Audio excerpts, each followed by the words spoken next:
Hindi na simpleng issue ng presyo ang usapin ng langis. Isa na itong sistemang nagpapahirap sa mamamayan habang kumikita ang iilan. Sa ilalim ng Oil Deregulation Law, hinayaan ang merkado na magdikta ng presyo. Pero sa realidad, kontrolado ito ng malalaking kumpanya na nakakapagtaas kahit walang malinaw na basehan.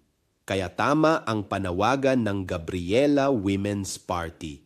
Kailangang ibalik sa gobyerno ang kapangyarihang kontrolin ang presyo ng langis upang maprotektahan ang publiko.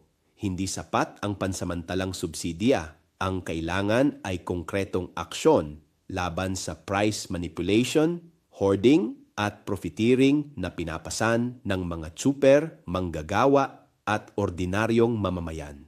Sa bawat pagtaas ng presyo ng langis, domino ang epekto nito sa pagkain, pamasahe at araw-araw na gastos. Ang bigat nito ay pasan ng mga pamilyang pilit pinagkakasya ang kakarampot na kita. Kung tunay na may malasakit ang pamahalaan, panahon ng kumilos para sa nakararami hindi sa iilan. Ako si Bishop Tonyo, obispong migrante sa Europa at ito ang Damdaming Makabayan. Hanggang sa muli!